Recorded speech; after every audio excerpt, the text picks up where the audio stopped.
Hey everybody, and welcome to Remember Shuffle. This is us coming in up top with a little editor's note because since we recorded our Robin Williams episode, there's been some news. Yeah, we decided to take a little break from our Iraq War series in the most inopportune moment when the Iraq War is potentially going to happen again with virtually all of the same circumstances. So we just wanted to address it up top and dish about it for a few minutes before Robin Williams. We will be getting back with our next episode with part 5 of our Iraq War series and can talk about this more in a couple weeks. I re-listened to the Saddam episode, if that's not too cringe to say that I listened to my own voice. And when we first introduced this series, we said it would be a 3-part series. Your jokes about the quagmire and not having an exit strategy are real. What's the United States' exit strategy in Iran right now? Bro, they don't even have an entrance strategy. It's been so infuriating this week to see all of the same circumstances occur for Iran. The WMDs, the Iranian people yearn for freedom. It's truly mind-blowing seeing people post and advocate for regime change in Iran. Like, where have you been? We've been doing this series. Ben and I have read upwards of 20 books on the Iraq War now. And sometimes you do wonder if this is like a good use of your time to like become so well versed in this topic that happened 20 years ago. You know, the worst foreign policy blunder in United States history. But we got a really nice comment from a listener the other day, and I'd like to read it because I think it does reinforce why I don't feel so bad about learning so much about the Iraq War. User Casual Hitman Hell yeah.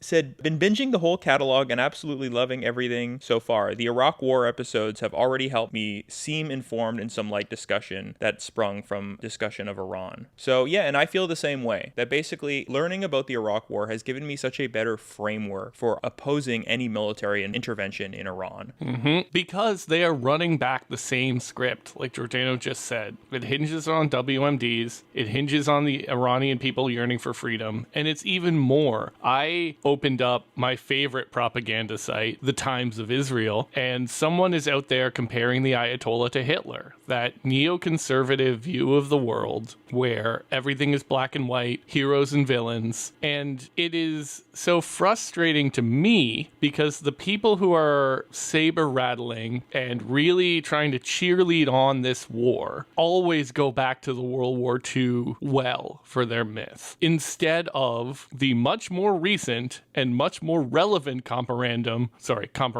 Latin plural, of the 4 interventionist wars of regime change in the Middle East: Iraq, Afghanistan, Libya, and Syria. And part of the reason for that is at the end of the day, they aren't even saying what they said about Iraq, which is that we want a democratic, prosperous ally in the war on terror. They're gesturing vaguely to Iranian freedom, no more morality police, they don't need to wear the headscarf. But I think secretly what the national security state hopes for, and what certain lobbying groups hope for, is that if Iran has the level of chaos of a Syria or a Libya, that is a win. We put that in the win column because it's one less adversary, regardless of the catastrophic human damage that would result in. The other clear parallel to Iraq is the sanctions plus bombing. We have this idea that we can just bomb our way into stability, and that's what's happened over the last week. And the idea that like Trump is mulling over, yeah, bombing Iran without, like, Congress is technically supposed to authorize new wars, but you know, we talked in our drones episode about how we live in a world where you can just like wantonly destroy civilian infrastructure without congressional approval from the skies. And the idea that that might happen is so offensive because that would result in anything beyond reprisals from Iran to the United States is crazy. And we talked in our Saddam episode, a big part of our strategy there was let's bomb the country and encourage a rebellion against Saddam, right? Like, oh, they'll overthrow the president if we just delegitimize the state by destroying civilian infrastructure. And we saw how that went in Iraq. Like, there may be a day where we're begging to have the Ayatollah back. Regime change guarantees nothing nothing. It certainly doesn't seem to guarantee that like the next American person comes to power. Giordano, you are forgetting that we have a government in waiting right in the wings. The Shaw's kid, who I believe lives in Maryland. Yeah, the Shaw of Maryland. The Shaw of Maryland is waiting to lead the opposition. God damn. Another parallel that we saw, which is we talked in parts 2 and 3 of our series on the selling and then the occupation. The selling, the planning, and the occupation of the Iraq War. That you had this blind optimism, blind faith. Nobody did fucking anything to plan for what comes next. And we even have that again with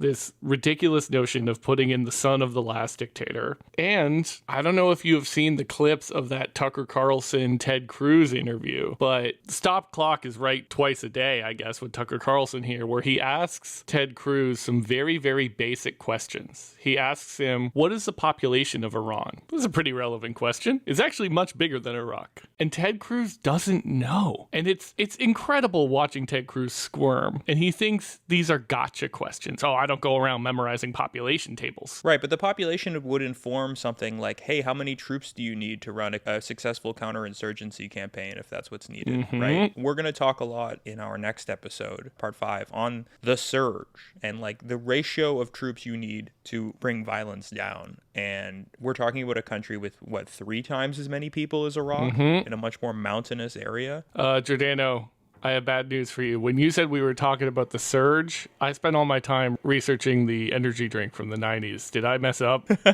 You read 4 books on Surge Cola? I did. The Babylon Bee, Elon Musk's favorite satirical news site, tried to roast Tucker Carlson for this by posting a satirical article. Are you ready for this? Ted Cruz can't name Ayatollah's favorite starting Pokemon. Like, trying to present this very relevant information. What's the ethnic breakdown of Iran? Ted Cruz doesn't know that it's only 55% Farsi Persian, right? He doesn't even know that they have a highly heterogeneous country with a few separatist movements. Reminds me of something. But yeah, the Babylon Bee is trying to present it as arcane knowledge and a gotcha question. Oh, I mispronounced Pokemon on purpose to make fun of the Babylon Bee, for the record. And so you'll see from conservative people right now, they're saying, well, we're not advocating for boots on the ground. We're just advocating for like bombing them. And it's like, okay, yeah, that'll result in like a more stable situation there. Mission creep. It's real. Right. And then when it devolves, of course, now you have to get involved with boots on the ground, right? And I'll add one more parallel. Some of the same fucking people are involved. Goddamn Lindsey Graham, the guy who wrote the authorization of force for the Iraq War, who has never met a foreign intervention he wouldn't like. He is beating the drum for intervention in Iran. And he's, probably because he's so old at this point, he is talking like the year is 2006. He's saying things like, we must confront radical Islam over there before it's over here. They're using the language of, we need to fight them over there before there's a mushroom cloud over New York and Los Angeles. The one thing that gives me hope, as small as it is that this script is not generally landing with people. When they do opinion polls, overwhelmingly Americans tend to oppose intervention in Iran. The problem is that the members of Congress don't. Yeah, we may have exercised the ghost of Vietnam, but thankfully we have not yet exercised the ghost of Iraq. And Ben and I are very much hoping to keep that ghost alive with our series. And so, yeah, we just needed a couple more weeks to research the surge. You know, other podcasts have a year to put something like this together. We have like 2 weeks per episode. And I think we both had 4 books to read for the surge because it exists as like a completely separate part of the war from the initial few years. So we're doing that. We can't read 4 books in 2 weeks and write the outline. So we just needed a couple more weeks. We're sorry. Come on, give me a couple more weeks. You know I'm good for it. You know I'm good for the echoes of the culture. I just need a couple more weeks. So enjoy this Robin Williams episode. In the meantime, it's Britney, bitch. And Iraq, everywhere like such as. I'm supposed to be the franchise player, and we're in here talking about practice. Ladies and gentlemen, we got him. Out, Charlie!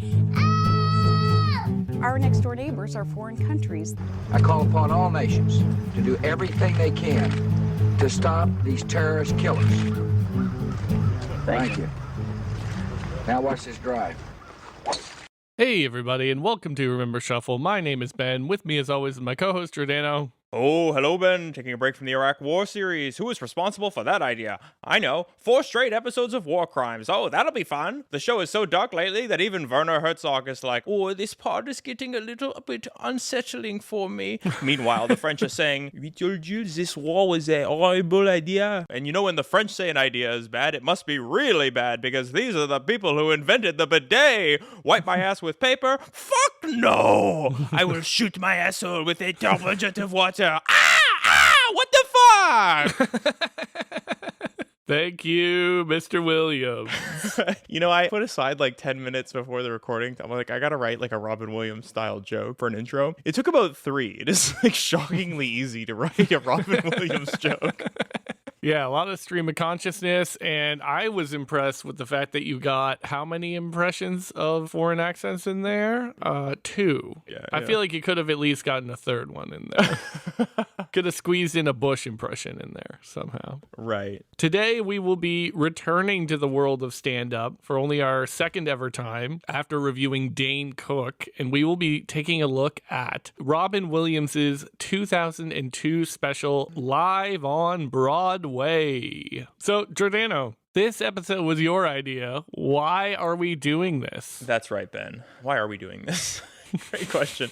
So Robin Williams, Live on Broadway, one of the biggest stand-up comedy DVDs of the decade. The Washington Post, in its review, called it a seminal cultural event. I think you would be hard-pressed to find anyone who grew up in this era or was like alive in this era who does not remember at least downloading one time the invention of golf off of LimeWire or the invention of the luge off of LimeWire, right? I remember all of my uncles emailing me these bits. This was a massive cultural touchstone for everyone in America. And if you were like sent back in time as a spy and you wanted to seamlessly blend into the culture and be aware of what was on everyone's mind, I think that watching this special would pretty much bring you up to speed on all topics of conversation that you might expect to hear like at the water cooler, right? Everything from Enron, Anthrax, .com bubble, Olestra chips, Michael Jackson, Lorena Bobbitt, Joey Buttafuoco, it is all in here. This is 2002's Live on Broadway, originally actually broadcast live on HBO, and then the DVD was released a few months later. It's like the We Didn't Start the Fire of 2002.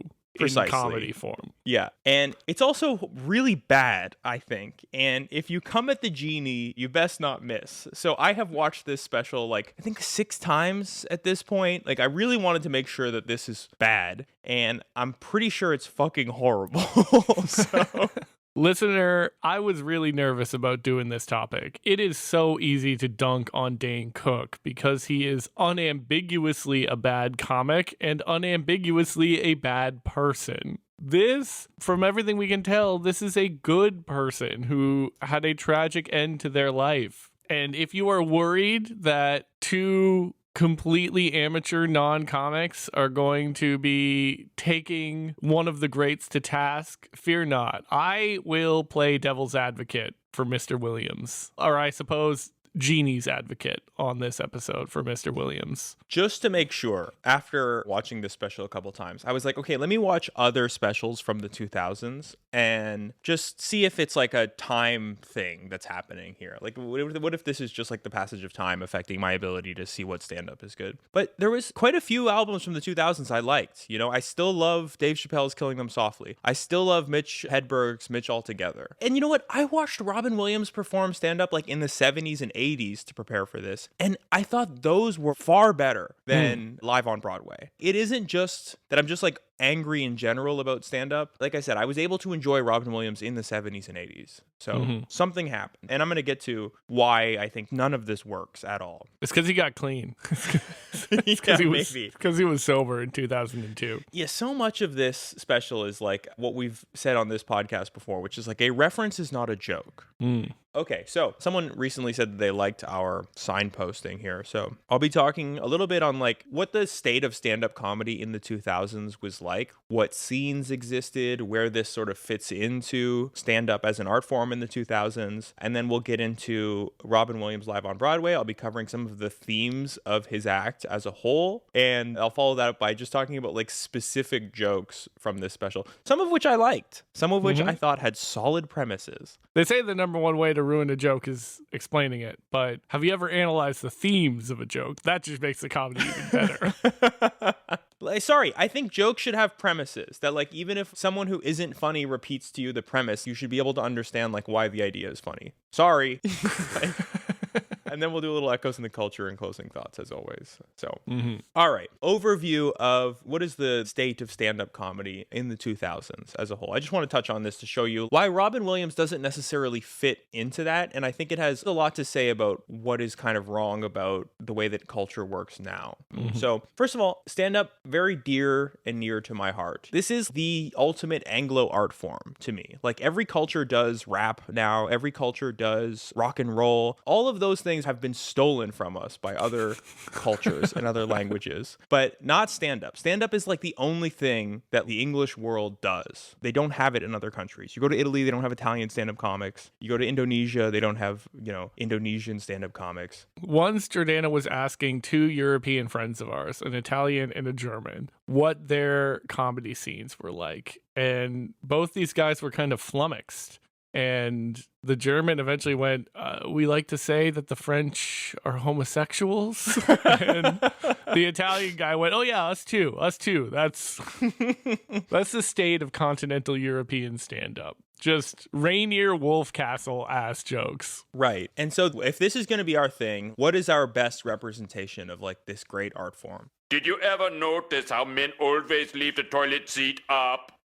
That's the joke. And if it's this, then like that sucks because stand-up offers this stage for like discussing cultural and political thoughts. It's like very interesting to see what topics come up over and over again. It is evidence of like this sociological desire to clarify our feelings on certain topics, right? Topics that are new to us. And like people have these conversations every day with their friends, and then a comedian gets up there and crystallizes the feeling behind those conversations. And I think it just helps our like communal understanding of cultural issues to have stand-ups talk about them and make fun of them. What is the deal with airplane food? That's a great example, like when people make airplane jokes, what's going on there? I think this is happening like in the 80s and 90s when air travel is becoming more prevalent, and you can take it in as this expression of like curiosity and fascination into this new mode of travel, right? People are experiencing this for the first time, and it's our attempt to contend with summarizing the experience because it's like a new window into etiquette and the competing forces of like economics and safety. There's a lot going on there that we have to sort of figure out, how do we feel about this experience as a society? And it takes a lot to come to that conclusion that like the food is bad or whatever.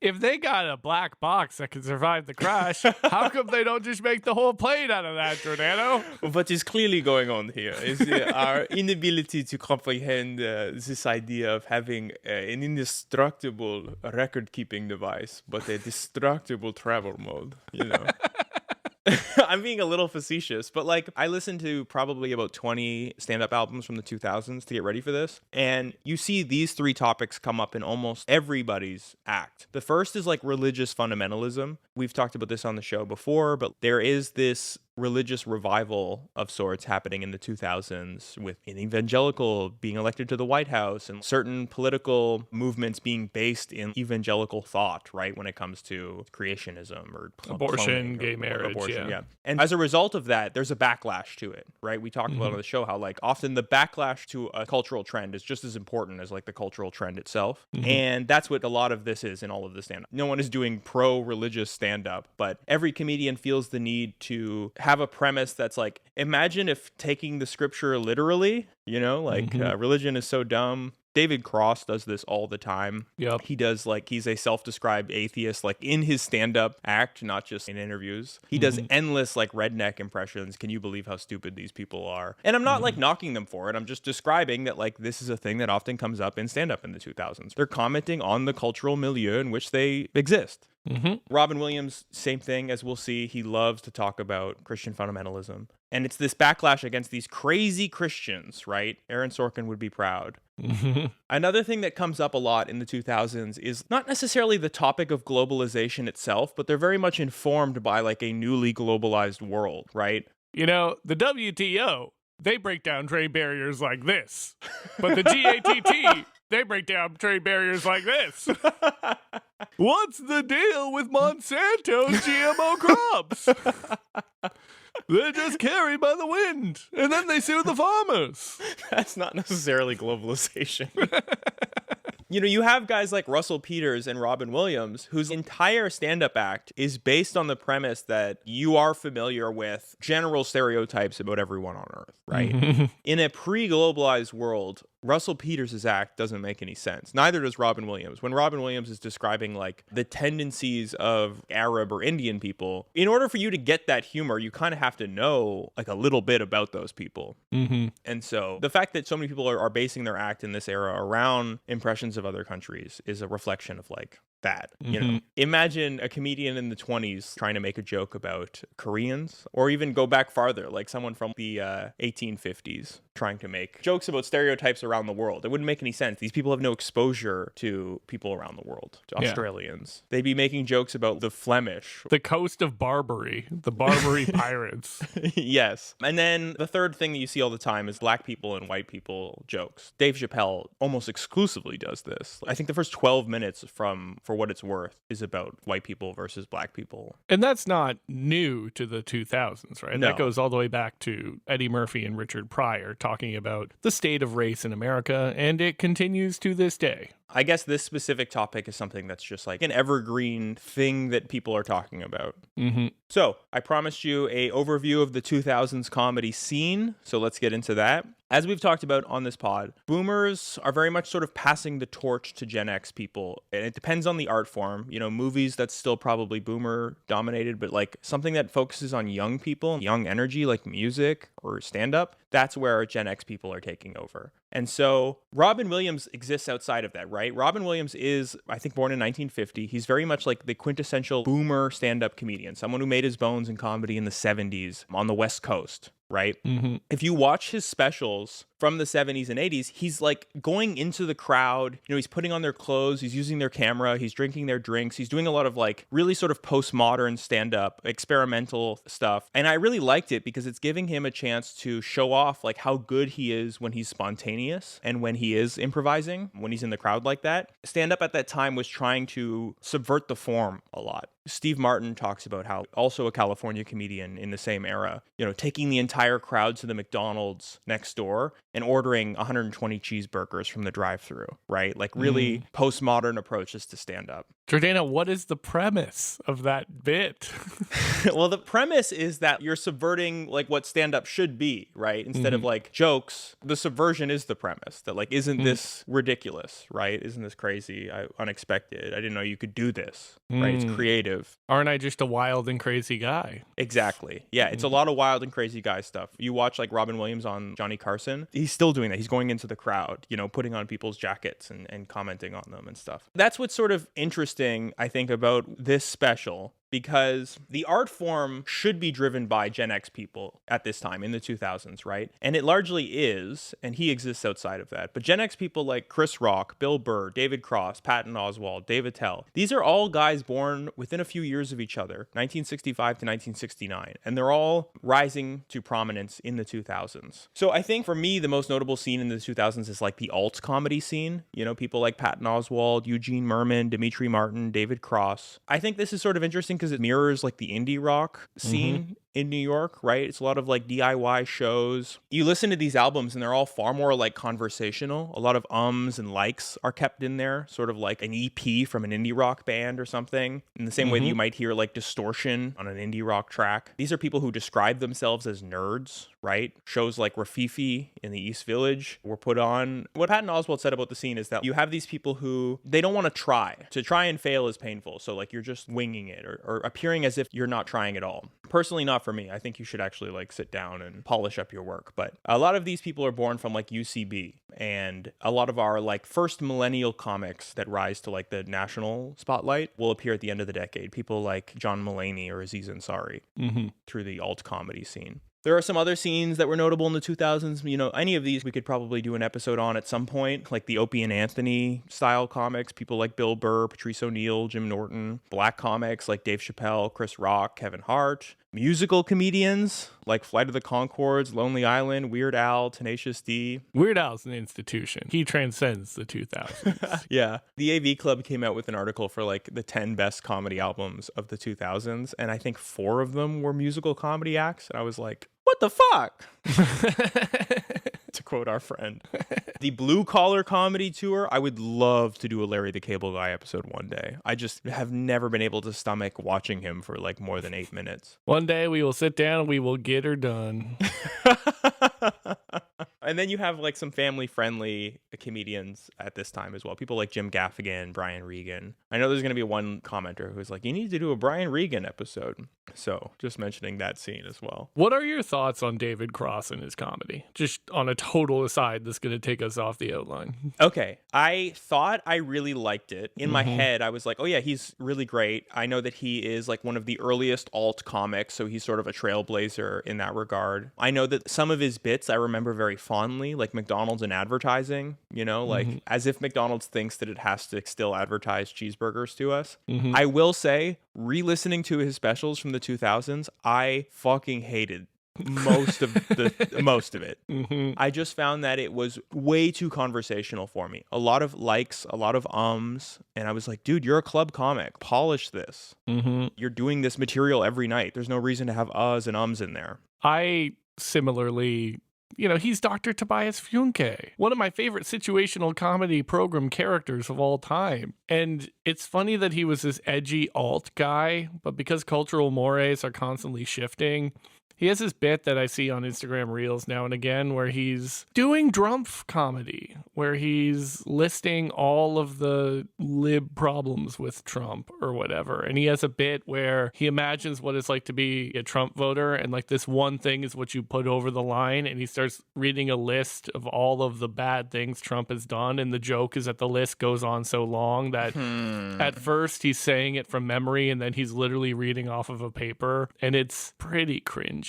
You have become Seth Meyers. You have become late night Stephen Colbert, David Cross. Yeah, I completely agree with you. And I almost feel like the reason I want to talk about the scenes, it's to make the point that Robin Williams is performing 30 years after he's made it as a comedian, basically. The scene that he's in is like the aging boomer comedian scene. And like that's probably where David Cross, like he's probably in a very similar position today that Robin Williams would have been in 2002. He is the elder statesman that like has already had a career and is not really fitting into any sort of existing genre. Yeah. I gotta say, I mean, I would do a David Cross episode one day. He's from the South, and so I find that, like, he has a lot of resentment towards jocks and like stupid Southerners, right? And so like a quarter to a third of his material is about like, look at these dumb fucking yokels in the South and like how stupid they are. And I'm not saying, oh, you can't say that. This is like very tired material to me, right? Oh, the stupid Southerner, right? Hilarious. Yeah,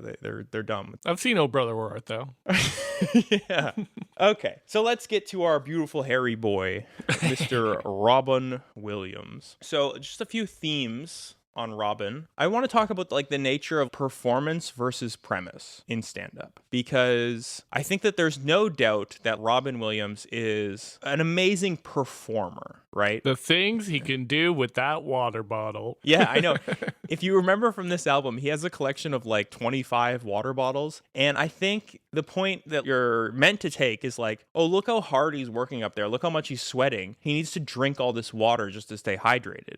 But I think you come to learn over the special that, like the vast majority of those water bottles are going to be used to like mime pissing and coming on the audience. Like the water bottle is his penis and he's squirting the crowd, you know? I need to first say, I love Robin Williams. He's a beloved actor. He's America's dad or whatever, but the good one.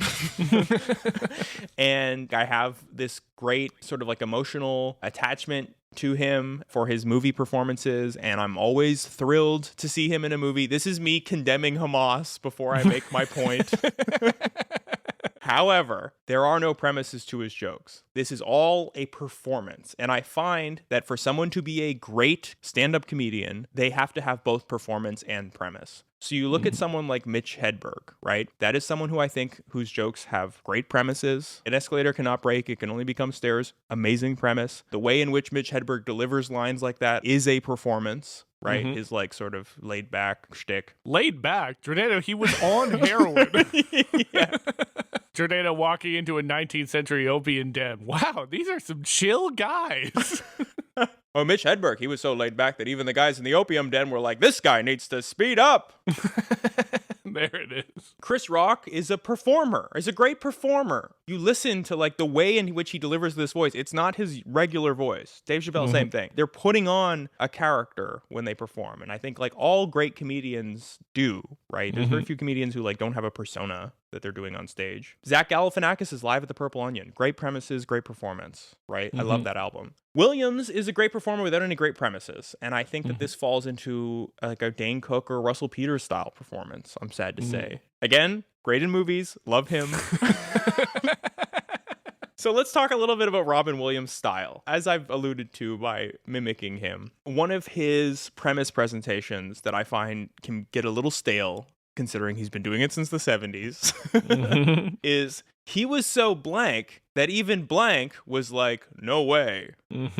You see this over and over again in this special. He's talking about Michael Jackson. Well, if you go to Neverland, it says you must be this high to ride Michael. How fucked up do you think you would have to be for Al Sharpton to go, I'm out of here, man. If Al Sharpton bails on your ass, even the rats are going, man, that guy's quick. So the premise here is that Al Sharpton left Michael Jackson. And so for Al Sharpton to bail on your ass, it must mean that you're really bad because Al Sharpton never leaves people? Is that the premise? I'm not totally up on what Reverend Al Sharpton was up to in the early 2000s. Who is he defending, I guess? Maybe it's like a Farrakhan thing. Okay. Or like, right, he's like a black civil rights guy. So I'm sure he stuck around some people that white America would have found controversial. Okay. Which in itself is like, yeah, do you think that maybe Al Sharpton has a reason to be loyal to people? But whatever. I swear I am not here to attack the PC-ness or like the politics of any of these jokes, right? That's too easy. It's too easy to look at a comedy from 20 years ago and be like, they couldn't make that today, or like, this is insensitive. I'm not here for that. I'm only here to look at the premises. So the premise is that Al Sharpton bailed on Michael Jackson and rats scurry out of ships. And Al Sharpton also has a tendency to stick by people. So if even Al Sharpton is bailing on you, the rats scurrying from a ship are shocked, I think. Is how it works. Yeah, there's two analogies here. One is that you fucked up so bad that even Al Sharpton is like, I'm out of here. And then the second joke is, if Al Sharpton bails on your ass, even rats are going, man, that guy's quick. Isn't that the kind of the opposite premise, though? If Al Sharpton bails on your ass, even the rats are going, man, that guy's quick. Which means Al Sharpton is leaving so fast that even the rats are like, wow, he's leaving fast. Both of these punchlines have the opposite premise. The first is Al Sharpton is so loyal he almost never leaves anyone. And the second one is Al Sharpton got out of there really quick. Or maybe the rats are meant to stick around. Maybe that's what we're meant to associate with rats. Maybe it's not rats scurrying off a ship. Maybe it's rats who like stay places in New York City and like they never leave the garbage or whatever. No, I think you're right about the rats scurrying off the ship because why would they be saying, man, that guy's quick? Even the rats are saying that guy's quick. You know, there's a character in a Robin Williams film about a smart janitor that we could really use in a scene like this. We could really use Matt Damon's fictional character to be like, you know how fucking easy it is for me to unpack these jokes? Yeah, I mean, we're going to be doing this a lot in this episode, and I think it is a useful exercise because the jokes come out so quick in this special that you almost never have any time to register what the premise and punchline are. You kind of just are meant to just chuckle before you have time to think about what you're laughing at. You're kind of just laughing at like the funny voice and him screaming, or like he's a big act out guy. A lot of like improvised performances or just acted out performances in here. So I think it's a useful exercise to dissect the jokes because you're often not doing that when you watch Robin Williams. Because the jokes are coming out so fast, it's not possible to like sit there and think about what the mechanics of the joke were, which is why I was interested in doing this. I drove John nuts, who's been on our pod several times, while watching this with him because I insisted on pausing after every punchline to make sure that we understood the premise and punchline. And yeah, for this one's like, we still don't really understand what he's getting at here, right? Because he's saying, anyway, let's move on. We gotta move on for the rats, dude. We gotta. Okay, just to bring you back to what we're talking about, the section of this is like his premise presentation of he was so blank that even blank was like, no way, right? So George Bush talking about ethics is like having a leopard give you a facial. He's imagining a white trash boxing ring for women in the news. So he's saying, oh, imagine that. Oh, Paula Jones versus Tanya Harding. Or Richard Nixon's daughters fight for the library money. And at this point, even Caligula is going, what the fuck are you people doing? Right? So it's like, and at this point, even this person who does this thing is going, that's too much for me. The other premise format that he uses a lot is describing some joke, and the tag is structured as, and people in blank are going blank, right? So Tony Blair is saying, our civilization shall endure, and there's poor W going, shit, I can't even spell that. So the joke there is that you're incorporating someone else and saying, what's their reaction to this situation? Premise: Bush is stupid. Yeah. And this is a particular style of early 2000s late night comedy where we didn't have the long form pseudo journalistic late night that we have now. I think I've said on the pod, Jay Leno laments the state of late night because Jay Leno's like, yeah, I wish one of the jokes were just like Clinton's horny and Bush is stupid. And that was like the pinnacle of comedy. And so Robin Williams is taking it one step further. Not just saying Bush is stupid, but imagining a situation in which we get to see Bush's internal monologue. And in contrast to the very bright Tony Blair, the guy that George Bush hoodwinked. Here's another example of this. Robin Williams is talking about the idea that jihadis will get virgins in the afterlife. And so quoting Robin Williams, recently there was an article in the New York Times. A Quran scholar said the actual translation is not 50 dark-haired virgins, but actually 50 crystal clear raisins. Slight difference in interpretation. It's like instead of thou shalt not kill, it's thy shall not wear a kilt. And the Scottish are going, fuck off! This joke got a laugh out of me, Giordano. We get a nice little bit of wordplay. Kill kilt. But then his tag format of like, and the Scottish are going, fuck off. Yeah, he managed to get in his flawless Scottish accent impression. By hook or by crook, we got there. All right, well, good. The second last stylistic feature I have is like, this entire album could have been called Robin Williams's I Think It Would Sound a Little Something Like This. Like, imagine what it was like when they invented golf. I think it would sound a little something like this, you know? But what I do say I really respect about his style is he really is an auteur in the way in which he presents his flow as free association of ideas. And it's not, right? Like, nobody does stand-up like that. Stand-up is something where you, like, write it ahead of time, you hone it on the road, and then you film a special. And this is, like, material that you've done to death. And I will say it's very impressive the manner in which you can watch it and still imagine that he is spontaneously free associating all of these ideas is really cool. Giordano and I once went to the Comedy Cellar and we saw Louis C.K. This was like mid-cancellation. He hadn't come back yet. I think it was in 2018 or 2019. We saw Louis C.K. drop by and he was hammering out his new material. It was unpolished. He had the list of jokes. And one of the jokes that I remember just completely falling flat was something about putting lipstick on your own asshole, then getting your buddy to fuck you in the ass so that there'd be ladies' lipstick on his penis. And then you accuse him of cheating to his partner with a woman or something like that, and it totally fell flat. And we saw him like put a line through something on his piece of paper and be like, nope. Right. This is just quoting Robin Williams, and I won't do the voice, but I just want you to see like how many non sequiturs and like free association of the flow he goes through here. Okay, so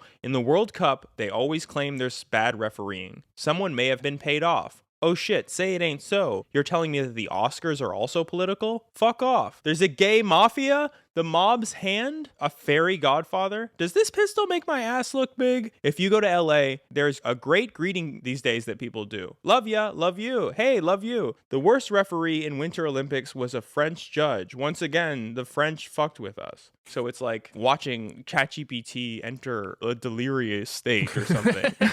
Yeah, how's he get from the love ya to the French? Is he miming like the kissing on the cheek? I think he's going back to the Oscars. Right? So he's okay. sort of like hopping from idea to idea without really explaining it, and you're just along for the ride because he's speaking so fast. Also, a major stylistic point that I have a contention with, and I think you're going to be hard-pressed to defend this, Ben, is that like so many of these premises have been done before, and there's really like no excuse for that in stand-up. A lot of these jokes just exist in the common pool of jokes, and it's not really proper for a comedian to be making them on a special.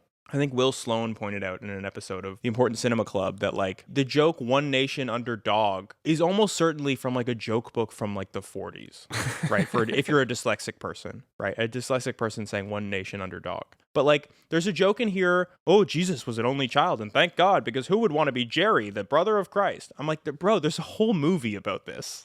Like this is not an original premise. He does an act out where he's imagining if Spanish people did the broadcast for golf, right? And I'm like, this is a Simpsons joke from the 90s. Or even in his retelling of the Bible story, right? Getting into that 2000s, laughing at religion and its ridiculousness. He retells the whole Exodus story, and then he does the whole New Testament also. And at every single opportunity, he's making jokes about Jewish stereotypes, where it's like, oh yeah, Jesus was a 30-year-old man who lived at home and loved his mother, or whatever the fuck. Just some pretty hack material, I will admit. The joke about like, oh, Mary claims to have been immaculately conceived. Can you imagine what that conversation with Joseph must have been like? I mean, that is a 2,000-year-old joke. He makes a joke about them using the alcohol swab before a lethal injection. Like, that is from a George Carlin album in the 90s. He's such a vacuum of many things, but also clean since 1982. Yeah, he's not on cocaine, I think, for this special, though weapons of self-destruction will follow an alcohol relapse, but no joke is safe because he's delivering 100 jokes per minute. So they're going to get sucked in there. Okay, let me defend my friend Robin quickly, using the only way I know how, by recourse to the classics. In the classical world, none of those tragedies were original plots, at least of the ones that survived. They were all adaptations of stories that existed, of myths that already existed. And the creative genius was not found in originality, but in how you did the retelling. So yes, maybe Spanish language golf announcer has been done before, but has anyone done it the way Robin does? Seamlessly weaving it into his tapestry of free association. Sometimes it's about the journey, not the destination. That is the defense, is like, well, his performance is different than The Simpsons, right? And it's not all that different. But for me, I think who really wants to see like a solid premise, I'm already familiar with this premise, right? What if the commentary for a normally like more reserved game was done by Spanish people? It won't make me laugh because like I already know the payoff, right? You're repeating to me a joke I already know. Yeah. All right, let's talk about specific jokes now. And we're going to have a little oasis in this episode, you know, if you think that I'm being annoying, and talk about some of the good jokes. I think there are some like solid premises in this special that I said, oh, good job. You know, like I laughed. I LOL'd, you know. He has a joke where he says, when you call Stephen Hawking, how do you know if you got the answering machine or not? Solid premise. He says, Canadian money is also called the loonie. How do you take an economic crisis seriously? Oh, the loonie is down. How sad for you. Not bad. It's good. It's a dumb nickname for the dollar. Yeah. He has a great Rumsfeld joke. Because this is what's happening, ladies and gentlemen. Every so often, Rumsfeld comes out and goes, I don't know where. I don't know when. But something awful is going to happen. Thank you. That's all for today. No further questions. Oh, excuse me. Can you give me a clue? What is it, the Central Intuitive Agency now? Are you working with Miss Cleo? Not bad. Great. Now, unfortunately, it is followed up with several minutes on Miss Cleo. The Miss Cleo stuff is so bad. I think the premise of the Miss Cleo tags are like, if she was a real psychic, she would be from Louisiana, and she'd say, you gonna die. And in the premise is that like real psychics are from Louisiana, I guess, but they could also be Jamaican. He makes fun of people who call into Miss Cleo because she's obviously a charlatan. There's a lot of jokes about, have you heard about this, folks? Psychics aren't real. And He does the Jamaican voice a lot. I wonder if there's some end of history stuff there with like our complete disdain for something like psychics. I don't know if people like want to have fun with stuff like that now. I feel like there's less disdain for it. But the premise to the psychics is like, well, why does a psychic need a phone number? Shouldn't they just be able to communicate with you? And I'm like, that's telepathy. That's a different thing. It's not clairvoyance. You're right. Next good bit I liked here, he's talking about the Taliban, and he says, we're dealing with fundamentalists here, and the Amish are fundamentalists, but they don't even try to hijack a carriage at needlepoint, and if you're ever in Amish country and you see a man with his hand buried in a horse's ass, that's a mechanic. That joke got a laugh out of me. Yeah, not bad premise, you know? They're both fundamentalists. How does the Amish differ from the Taliban? Here's another, this joke I think is bad, but I think it does have a like working premise. I just think it's a horrible joke, but it does have the structure of a joke, which I respect. He's talking about the Taliban still. Because what are we trying to do? We're trying to win hearts and minds. How do we do that? Do we build a big amusement park called Muslim Mountain with Gaddafi Duck? No. Do we have a wet burqa contest? No. Do we play Cat Stevens records all day? Fuck off. I'm being followed by a moolah shadow. Fuck no. Drop Martha Stewart tapes? No. Do we have a children's show called Saudi Duty? No. What we must do is go the Greek way, the Lysistrata way. You gotta get a sister, you know what I'm saying? And you gotta get a sister from Brooklyn. You know what I mean? Girl, you know what I'm saying? One of those bitches you see on Jerry Springer going, Drop her ass in Kabul and she'll go, girl, you don't have to dress like a motherfucking beekeeper. Forget that. You don't have to be Casper's bitch. Forget all that. Take off that hefty bag, girl. And if he picks up a rock because you're talking to another man, you pick up a bigger rock and say, hiatus, hit the fan, motherfucker.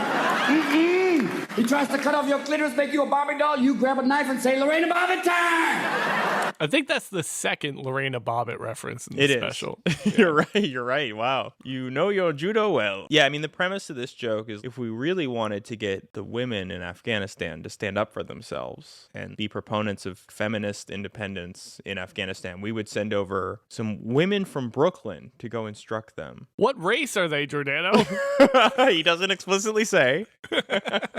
I think he says they're sisters, actually. So he does say that they're black. Sisters. But yeah, I mean, like I said, the joke has a premise. I just think it's fucking stupid. Is that who's on Jerry Springer? Is women from Brooklyn? I assume they were all from Cincinnati, where he was mayor. Yeah, I know. Also, I don't want to retread the very hack bit of did Robin Williams steal a bunch of jokes, but I have seen this exact premise from Craig Ferguson about Canadians instead of sisters from Brooklyn. Really? Where he said, yeah, Canadians are all nice until you get them on the ice for hockey. So if we really want to end the war in Afghanistan, we just send a bunch of Canadians over and say, boys, the Taliban has the puck, or something like that.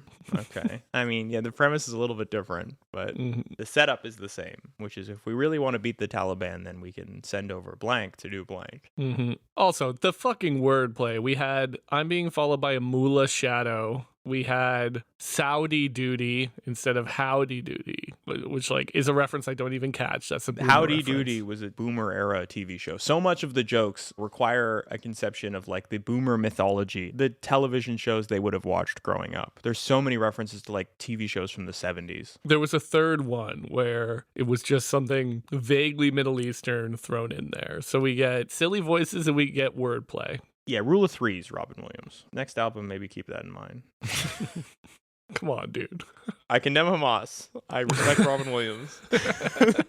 Okay, so let's move on. I think that's like a good bridge to go over to the no premise jokes. So let's take out Ben, and you're in charge of defending Robin Williams here. Okay, so obviously he's going to go through every country and he's going to do some jokes about each country, right? So Canada catches some flack. You know, I mentioned that loony joke earlier. But so many of his Canadian jokes, like all countries, are just going to be the most surface level observations that you kind of know about this country. Something that someone with a vague knowledge of the country would know. There's no like specific research or insight to Robin Williams here. So here's his joke about Canadians. Canada's like a loft apartment over a really great party. And I love this joke because it really speaks to that 2002 end of history moment where a mainstream comedian is still describing America as a really great party.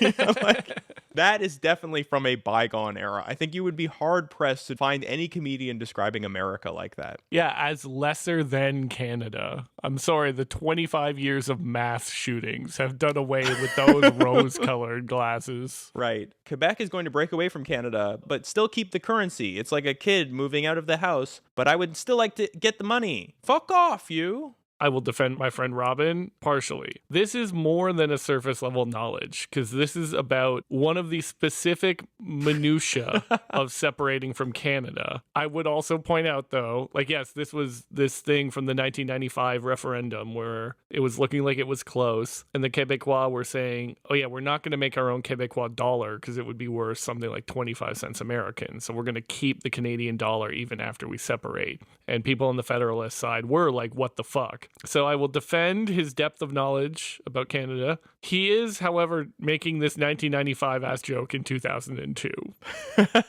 Which is actually not bad for Robin Williams, I feel like. But okay, so Anthrax, right? This is something hot off the press, right? This is something in the papers, which I think the first half of his special is mostly about these things that are happening in the news right now. So he says about the whole anthrax thing, this is quoting Robin, the whole anthrax thing had people going, they said, don't open your mail. Why? There's white powder in envelopes. Really? Your mother and I used to look for white powder in envelopes. We weren't online, we did lines, man. And there were ninjas on the fucking line trying to kill us. And now there are people trying to kill us. So the joke here is that we used to do white powder in the 70s, and now there's white powder that might kill us now. So really interesting juxtaposition of the nature of white powder through the years. I guess there is a premise there. I'm sort of wrong to put that in this section. Oh, and then he's also drawing a parallel between anthrax and cocaine by saying that cocaine-induced paranoia makes you believe that people are trying to kill you, and doing anthrax will kill you. So sort of finding these common threads that he can weave together in a beautiful tapestry. Also, notice how lines has two meanings. But in order to get the online did line comparison, he needs to just shoehorn in this phrase, we weren't online, we did lines. Yeah.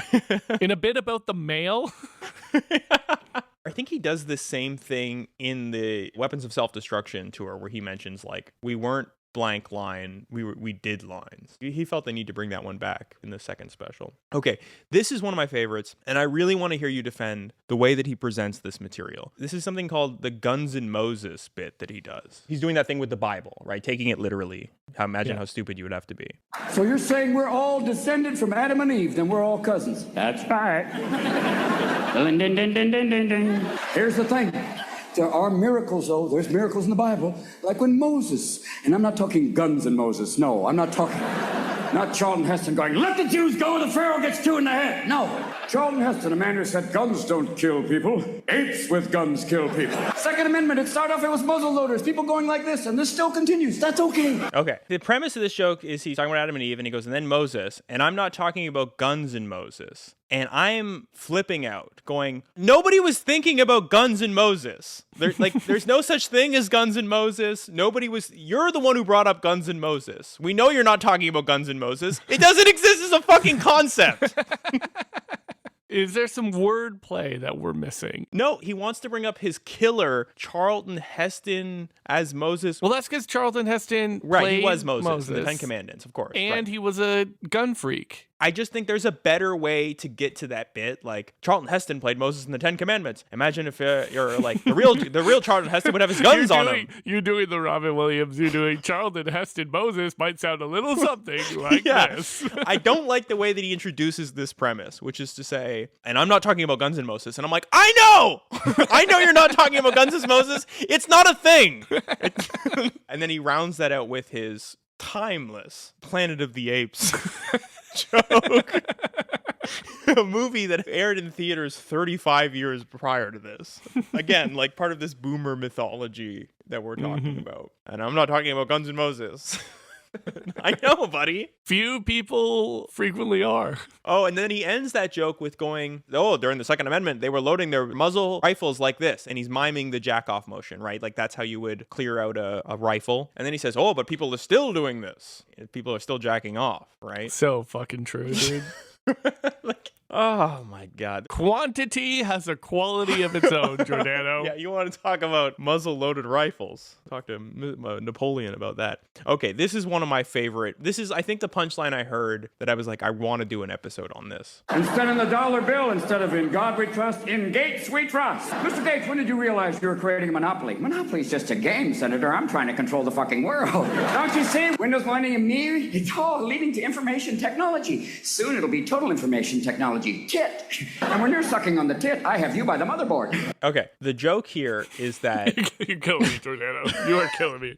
I don't know how much more of this analyzing I can take. The joke is that tit is a funny word, Giordano. The joke is that there's a word play between a motherboard. But he just made it up. breath. He made up tit. If there had already existed the acronym tit, but you just made up an acronym. And now you're saying, oh, isn't that weird that there's a computer thing called tit? And it's like, yeah, it's weird. You just made it up. No one says total information technology. And then I have you by the motherboard. What is the sexual reference to motherboard? When you're sucking on the tit, you suck on your mom's tit when you're an infant. Okay. So I have you by the motherboard. Because Bill Gates. All right, let's just move on. I do want to just quickly point out, this was a sweet, sweet moment in the early 2000s when people were hating on Bill Gates as a monopolist. Right. As like a cartoon supervillain before he became Mr. Philanthropist, Mr. Collector of African foreskins himself. Okay, so he has a joke here about steroids in baseball, right? This is in the news in the 2000s. So he says, on steroids, your balls shrink and your head grows. So if someone steps up to the plate with a Mardi Gras head and Raisinets, you're out. So he says, they won't pitch to him, and when they do, they're trying to kill him. He's like Yasser Arafat of baseball. So the joke is that the Israelis are constantly trying to assassinate Yasser Arafat. Okay, so he's targeted in the same way. Okay, interesting. All right, gotcha. And then he says, for Jerusalem, I have an interesting plan. It's called a timeshare like Miami. Let's try that. Jews get Hanukkah and Passover, Christians get Christmas and Easter, and Muslims will have Ramadan and the other holiday, kaboom. I will not defend this joke. This is a bad joke. Again, I don't want to criticize this special for not being PC because it's too easy, but I mean, come on, man. Who do you think has done more kabooms in the last 5 years up until 2002? I don't think you're really considering how many kabooms are done by the United States worldwide. In terms of the references that he makes, like the boomer style references, but also the pulled from the headlines, like we saw with Anthrax or like we see with Bill Gates or whatever. One of the Enron jokes he tells is him singing a parody Motown song from like the early 60s where he sings, woke up in the morning and my stocks were gone, the Enron, Ron, the Enron, Ron. Yeah. Like, yeah. Damn, man. That's a deep cut for the boomers. One of the few jokes that HBO actually took out of the initial printing of the DVD was that Enron joke of the Enron, Ron. Oh, really? Danny boy, the feds are coming. That was the thing that HBO was like, they can't make jokes about Enron. They probably use music licensing as an excuse. Like, I'm sorry, Robin, we can't afford the rights to Danny Boy.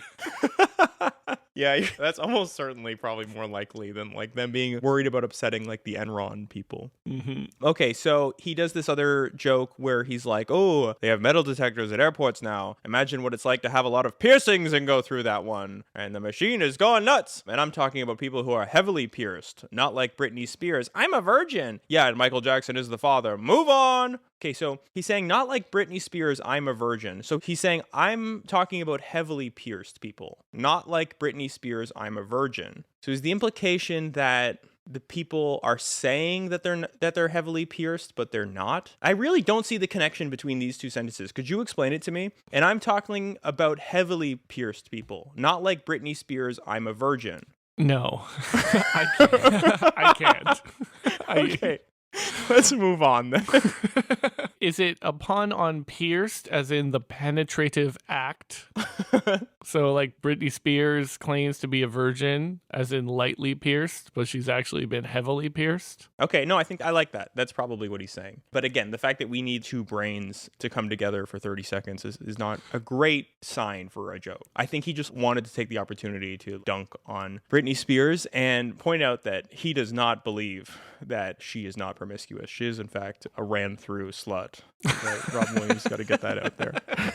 also calling Michael Jackson like gay or asexual or something, right? Yeah, I think that had to do with like the skin color of the baby that had come out. But yeah, also it's all of that together. Yeah. Okay, so he has a joke. He's joking about Homeland Security. And so he says, Homeland Security sounds like Home Front Security, which was England during World War II. And he finishes that joke by saying, and I also found out now that Winston Churchill, one of the greatest orators of all time, may have been so fucked up on cognac and champagne that he didn't write some of his great speeches. They were done by a man from the BBC who also wrote Winnie the Pooh. Well, we will fight them on the beaches, in the air, on the land, Eeyore and Tigger. Great premise, bro.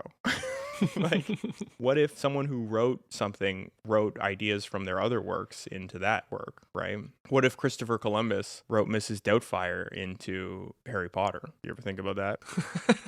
It might sound a little something like this. Wingardium Leviosa. He's just Professor McGonagall. McGonagall is a man. Trying to get her kids back. Yeah. Okay. This is a great premise here. And you can't bomb the Afghanis back to the Stone Age because they'll go upgrade, fun. Yeah. I guess Americans were sort of not reasonably pissed off at Afghanis, but there's probably some antipathy that could be understandable in 2002, especially at a show in New York City. But one of his biggest punchlines is Osama bin Laden shows up to the gates of heaven. There's George Washington going, how dare you defy that which we created, and gets violent on his ass. Other members of Congress start violently kicking the shit out of him. And Osama says, where are the virgins? It's 42 Virginians, you asshole. I must talk to Jesus Christ. Where is Jesus Christ? And St. Peter goes, hey, Jesus, did you call a cab? I heard it. Oh, finally, the BCs, we crossed the politically correct line. It's okay to beat the shit out of them, but don't do the ethnic jokes. How Buddhist of you. Okay, I get up to the 42 Virginians. That's wordplay, right? Yep. Then he says, I must talk to Jesus. And St. Peter goes, hey, Jesus, did you call a cab? Because he's brown. Right. I guess the implication is that... Brown people drive cabs, Giordano. This is not that complicated. Yeah, but why is St. It's just a racist joke. Yeah, but it's not connected to the story that he's put together here, right? Osama is saying, where is Jesus? Oh, okay. And then St. Peter's saying, this guy who's getting the shit beat out of him. If he's asking for Jesus, it must be because Jesus called a cab. There's still racism in heaven. I actually do kind of like how he calls out the audience, because this is a moment where he's been doing the brown voice. He's been doing the voices of a lot of different races. He's made several jokes about stereotypes at this point. And this is the joke where he starts to lose the audience a little bit. And the fact that he does this little meta commentary about, oh, this is where I start to lose you. Not the joke about Osama bin Laden getting the shit kicked out of him. That's fine. The violence against Osama bin Laden is A-okay. But if you make a joke about the stereotype that brown people drive cabs, that is unconscionable. The target is different there, though, right? Like, you're targeting one guy who's the most hated guy in New York, and then making a stereotype of all Arab people. I can see why there is a difference between who those two jokes are attacking. Yeah. Okay, here's another one I need you to explain the punchline for. The premise of this joke is that you can't bring a knife on a plane anymore, and that's annoying. And if you have a steak or any piece of meat, they don't give you a knife. So it's like Quest for Firefly. Like, sir, you're making a lot of noise. The Hindu man in the back is going, hold the bowl higher, hold it higher. Don't be afraid to beg, use your hands.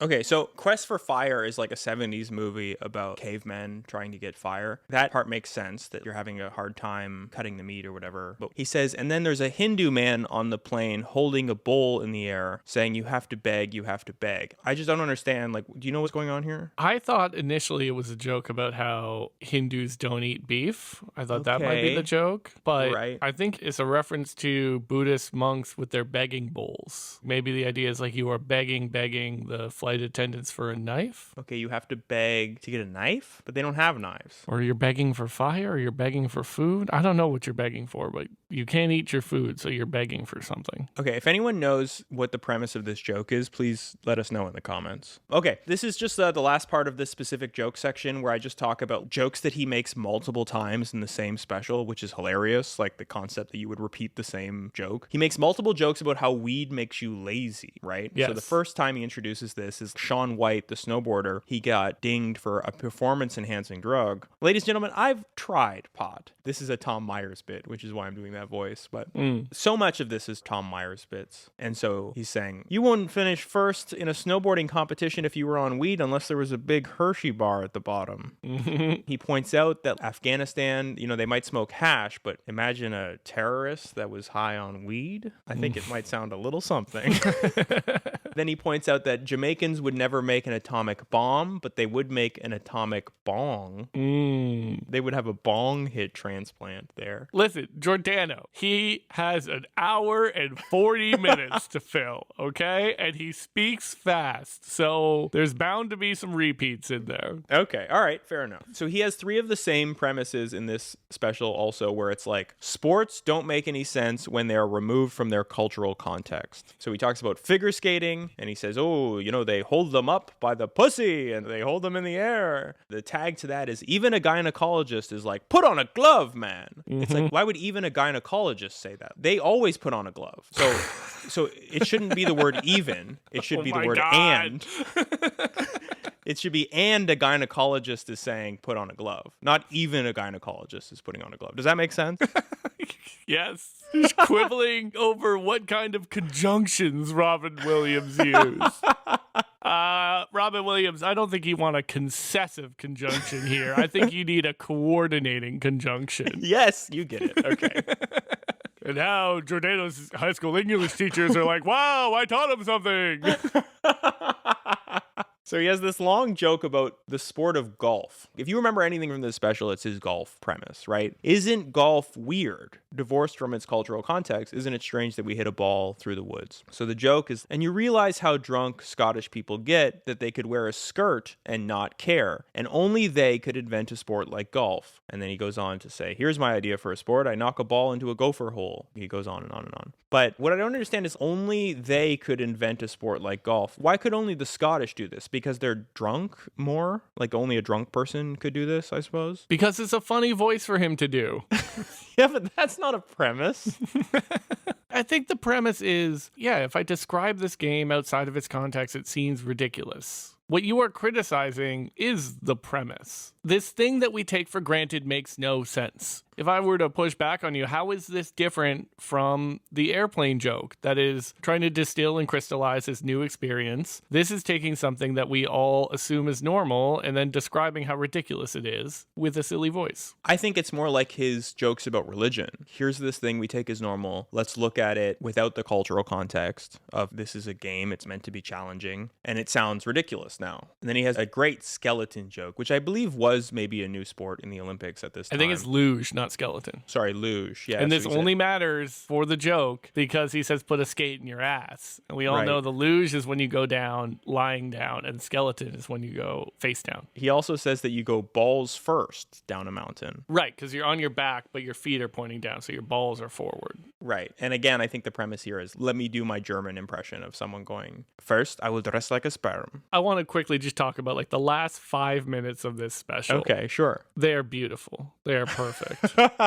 Because it is straight up fart jokes, dick jokes. All the veneer is wiped off. He has an extended bit about fucking on Viagra, which starts with the premise, they can't save your mind and they can't save your body as you age, but they can make your dick rock hard. And so he talks about old people fucking, which is kind of funny. And he uses the water bottle like his penis to like come all over himself in water. He's just drenched in fluids, both the water and his own sweat. And the final joke, normally a comedy special goes out on a big laugh, and frequently I've noticed it's some kind of callback to a big laugh from earlier in the special. Oh, and I nearly forgot, also in this bit about aging into middle age, because he's 50, he describes getting a colonoscopy and like getting a tube shoved up your ass. And this man makes fart noises into the mic for probably, I'd say 60 to 90 seconds, describing how when you walk out of the colonoscopy, every step you take, you fart. Mm-hmm. And he's just making fart noises, just pure bodily function humor to close out his hour 40.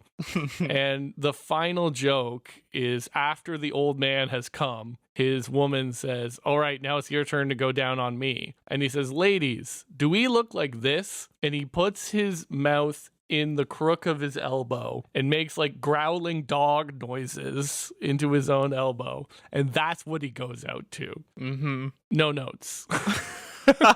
I think that bit is accentuated by how hairy he is, too. Mm-hmm. He really paints quite a picture. Yeah. He does it for like a solid 2 minutes of like no words, just him making guttural cunnilingus noises. He's deconstructing language. I liked the bit that he went out to, honestly. I have no complaints about that one. This is kind of like the Kennedy-Nixon debate in that if you watch it, you will think it is a lot better than if you just listen to it. Because he is such a physical performer in everything he does. Mm-hmm. Okay, yeah, moving on to Weapons of Self-Destruction. This is Robin Williams' other stand-up comedy album from the 2000s. I think this comes out in 2009, so he has some 2008 election stuff in there about Sarah Palin and Barack Obama. It's post an alcohol relapse, so he has quite a few jokes about that. He comes out to Kid Rock's Bomb with the Bomb. Nice. Big departure from coming out to Dave Matthews in the Live on Broadway special. And I think he went out to Bob Marley in the first special, so a little bit of change in tone here. Mm-hmm. He's returning to a lot of his best material. More jokes about weed and terrorists. More jokes about steroids in sports and how they make your head large and your balls small. He returns to the subject of breast implants. We had not fully got to the basic truth of the breast implants in the previous album. We had to get back to this one. The first album was about how they were Nazis. The second album has an amazing exploration into like what it would be like if we had squeaky toys in breast implants. Yeah, there's a great tag in the first one where he has an extended bit about fake tits, where he says the word tits a million times because tits is a funny word to say. And he goes, and even God's like, I didn't make those. I'm like, yeah, inherently.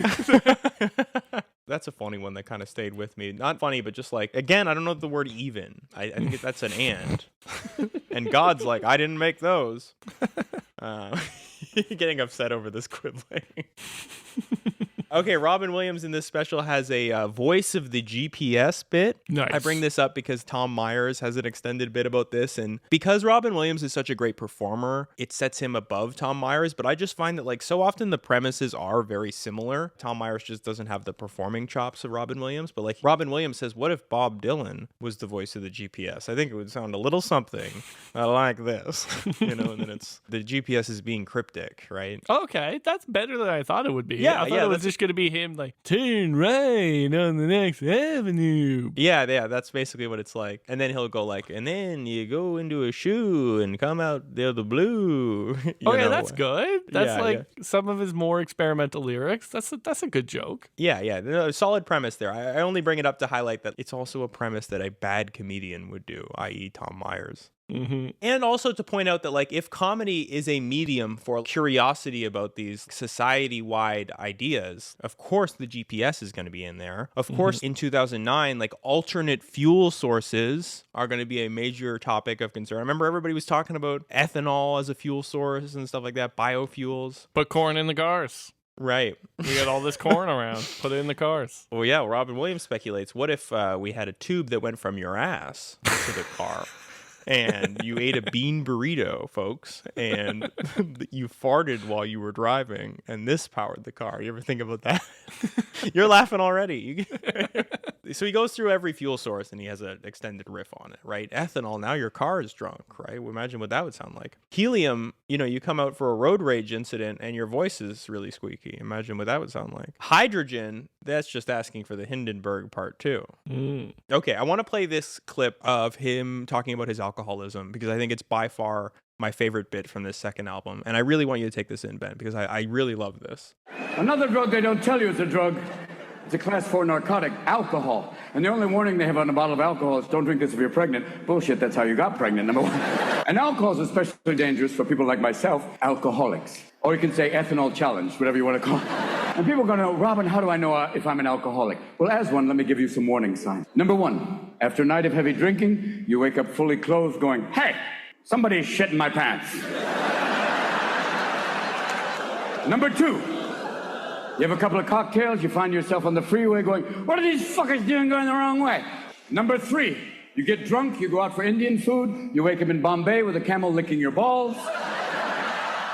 Ta-da! You are an alcoholic. So the first joke in there I actually like. I mean, I don't think it's a hilarious joke, but like it has a solid premise, which is like they tell you not to drink during pregnancy, and yet that's how you got pregnant. So sort of pointing out the juxtaposition in the nature of alcohol's effect on the momentum of a pregnancy, and how at some points it can be helpful to the pregnancy and at other points it can be deconstructive, right? So I appreciate that there is a premise there. Mm-hmm. Secondly, he then says, I'm not an alcoholic, I'm ethanolly challenged. Now, I love this because I think this was a big joke format in the 2000s from what I remember. And I think it's a takeoff from like the way that we would talk about like people with externalities, like people with disabilities, right? Like intellectually challenged would have been like a term at the time. And then I remember people sort of using that as like a jumping off point to say like, I'm height challenged, I'm weight challenged, I'm ethanolly challenged. So I think that this is just a nice little window into like the way that people would have spoken in 2009. And then the third one, the pièce de résistance here, is the 3 ways that you know you're an alcoholic, and take it from me. I think that he's presenting it as like, this is what happened to me, and I'm a wild and crazy guy, and so look how nuts I am. I'm such a drunk. So the first one is like, okay, you wake up and there's shit in your underwear, and you say, someone shit in my pants. Okay. The denial of the addict. Yeah. Right. Well, 2 is also a denial. It's you're driving down the freeway and there's all these cars going the opposite way, and you say, you're going the wrong way, assholes. And I think the premise there is this guy is crazy. You know, he's a wild guy. He does all these crazy drunken things. The third joke here, beautiful stuff. You go out for Indian food, you wake up in Bombay with a camel licking your balls. I think the premise here is that he's creating an imagined scenario in which you like went for Indian food and you got so excited about the concept of Indian culture and cuisine that you like booked a trip that night, and this bender has ended up with you having your balls licked by a camel, which is like funny imagery. Okay, so Bombay is a port town. Oh my God. Why is there a camel in India? I spoke to several friends who had spent some time in India, and I guess they just don't really think of like camels as a particularly Indian animal. Are you familiar, I guess, with like He's got Aladdin brain. This is just vestigial from his performance as the genie. Yeah, but Aladdin takes place like in the Middle East, not in India. I believe the tales from the 1001 Arabian Nights on which Aladdin is based originated in India and then made their way to Arabia. Is it possible that Mr. Williams is sort of referencing this fact? Yeah, so I have an issue with the camel being in India, for one. But I have an issue with the entire structure of the joke, which is like, here are the signs of that you're an alcoholic, and then it's like, here's a drunk who's gone too far. Imagine how crazy it would be if you effed up this badly. I just think that's like a really weak premise for a joke in like a HBO comedy special. It's exaggerating. Like the signs of the alcoholic are, yes, you black out and do something you regret. What is an exaggerated version of blacking out and doing something you regret? You buy a 12 to 14 hour flight ticket and somehow stay drunk the entire time to the point that you wake up in India. Okay, sorry, I had to share that with you. That was my favorite, I think, of anything on either of these albums was that premise there. I don't know why, but it just gets at exactly what I hate about all of this. Okay, just a quick note on censorship here. It is funny that this album, Weapons of Self-Destruction, I think might be like the original guy with the censored tape over his mouth as the album cover. Unfortunately, Robin is falling into that sort of stupid trope. Yeah, it says danger on the tape over his mouth. Yeah, these words are the weapons of self-destruction. Yeah. So, I mean, he makes several references during Live on Broadway to like doing an impression of the HBO executives. They must be thinking, fuck, this whole time, right? They're so worried about the truth bombs that he's about to lay out here. And then I mentioned that thing about the live broadcast censoring, for some reason, the Enron, Ron, which may have been a musical thing, as you point out. All right, let's move on. This is enough of this. Yeah. You agree. Yes. Okay, echoes in the culture. I just want to talk a little bit about the nature of internet comedy. This is the early ages of people sharing stand-up bits online, sending it through email as email attachments, the invention of golf.mp3 or whatever. And I think that certain comedians, their material is really tailored to being shared this way. People like Robin Williams, Russell Peters, Pablo Francisco, like people who do impressions. I think that for whatever reason, those jokes are more shareable. Man, when I was 12 to 13 years old, I thought Pablo Francisco was the fucking GOAT, dude. Yeah. I think it's just like technically seeing someone do an impression, I guess, is inherently fun. Louis C.K., do you remember when he dropped like the everything is amazing doing a No One Is Happy bit in like 2009 on one of the talk shows. In talking about the 2000s, it's not necessarily like getting on a talk show that will boost your career at this time, but creating a very shareable form of comedy that could be posted somewhere, be it to YouTube or an email chain or a torrent site or LimeWire. Or something you can share on Facebook, right? I think I first saw the Louis C.K. Everything is Awesome bit on Facebook in like 2009 or 10. Exactly. Less so LimeWire by the late 2000s and more like we saw in the Dane Cook by the mid to late 2000s. It needs to be something that can be shared on social media. Right. So just talking about echoes in the culture, I was just thinking about like what form comedy in the 2010s looked like to kind of draw a contrast here. And I really think that if you watch a lot of 2010s comedy specials, a lot of it is deeply personal. A lot of stories about like the comic itself and the specific life that they led. I think about something like Kevin Hart's Laugh at My Pain, right? Or Nanette or Tig Notaro. Or Hassan Minaj's two specials, The Homecoming King, and then the one where he lied about getting anthrax mailed to his house or whatever.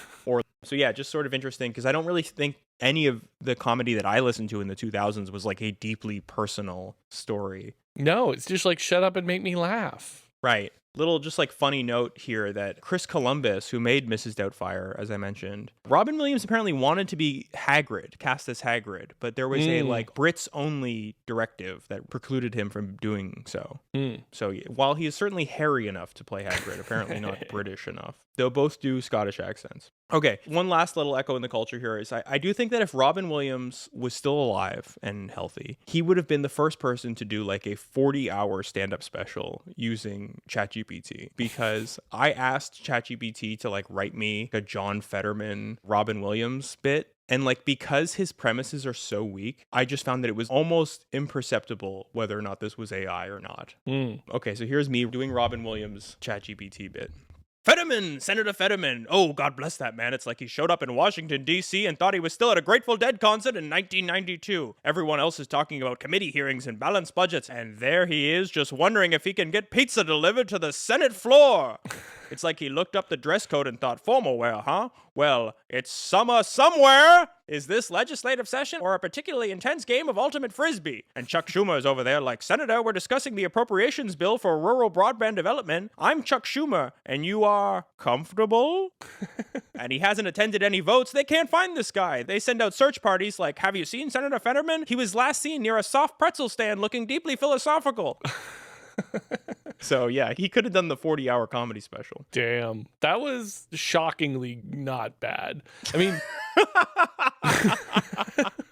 most of the jokes are about his size and less about his mental incapacities. But yeah, Gemini actually wouldn't make jokes about his mental health. I tried to get it to, but it wouldn't do it. So I'm sure that's also possible. But the point is that because it's all performance, it's actually the one thing that AI could write.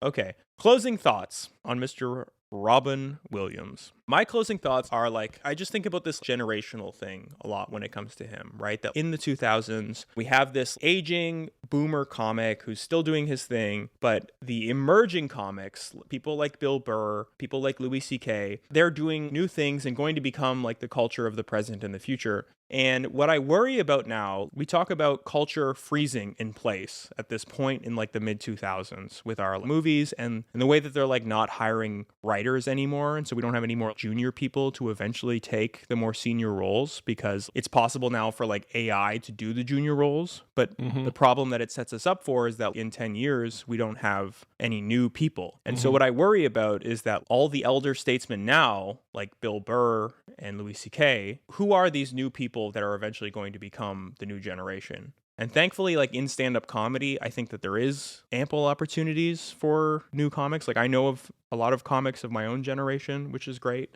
But I just worry that if we've frozen the culture, then it's going to inherently mean that we're going to be watching Robin Williams live on Broadway style performances forever. A dark thought.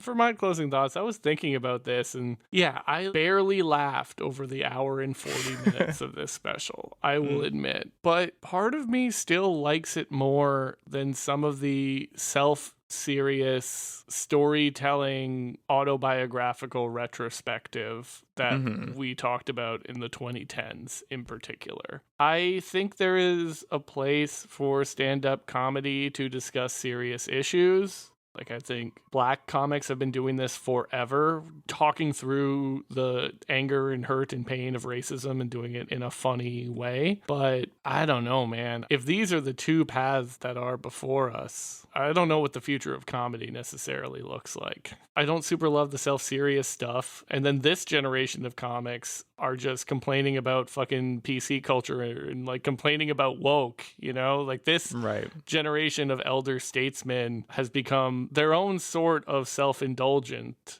Bill Burr's last few specials, or let alone Dave Chappelle's fucking fixation with trans stuff. Yeah. You know, like we mentioned, the Gen X comic with the tape over their mouth. There are still certainly like good comics out there performing. Like, I still love John Mulaney. I don't know what the world thinks of John Mulaney. I like his stand-up. Yeah, I think John Mulaney's stand-up is great. I don't know if I should say on the pod that I like Shane Gillis. I don't know. Oh, I was just going to mention that Shane Gillis's first album, like Live in Austin, I think is so far like my favorite comedy special of the 2020s. I am sometimes a little suspicious of Shane Gillis, of where he is on the irony sincerity spectrum when it comes to some of the borderline racist stuff. I just think he's funny, you know, and that kind of is enough for me, I suppose. But I guess my closing thoughts, which were a little all over the place, was just that, yes, people like Bill Burr and Louis C.K. are still making comedy albums, but I think that we will think of those comedy albums in the same way we thought of like Robin Williams' comedy albums in the 2000s. But it is up to the millennial cohort and Gen Z cohort of comedians to really define the era of stand-up comedy that we live in now. You know, people like Stav or people like Shane Gillis or something. And I look to them to sort of define what the defining features of stand-up in this decade will be, more than someone like Louis C.K. or David Cross. Yeah. All right. That's all we got for you today. As always, thank you so much for listening. Please like, please subscribe, please engage. Please berate Giordano for trying to take down this legend, this lovely, sincere man. Yeah, I got to give a big shout out to my co-host on this one. Thank you so much. I tried to convince so many people to watch Robin Williams live on Broadway with me to help prepare for this. I think like 8 people, and none of them made it more than 10 minutes into it. And I just wanted to do this so badly. And Ben, I got to say, you came along for the ride with enthusiasm and by yes-anding me. And so thank you for joining me on this journey. I know that it was not one of our easiest episodes to do. No, my pleasure. I feel like I was no-butting you a lot as the as the guy who was saying, no, actually, this is good. Yeah, well, everyone else I was trying to get to do this with me said, no, but turn this off. I have a quick note about Louis C.K. before I go out. I mentioned I listened to like 20 stand-up albums from this decade, one of which was Louis C.K.'s 2005 album Chewed Up, which is like a showcase of his ability to use slurs. So like if you recall, the first 3 jokes on that album are like, he figures out a way to say the words like the F slur, the N word, and like cunt, right? And so like the woman slur. The fairer slur. The fairer slur. Sounds like a movie Jenna Maroney would be in, am I right?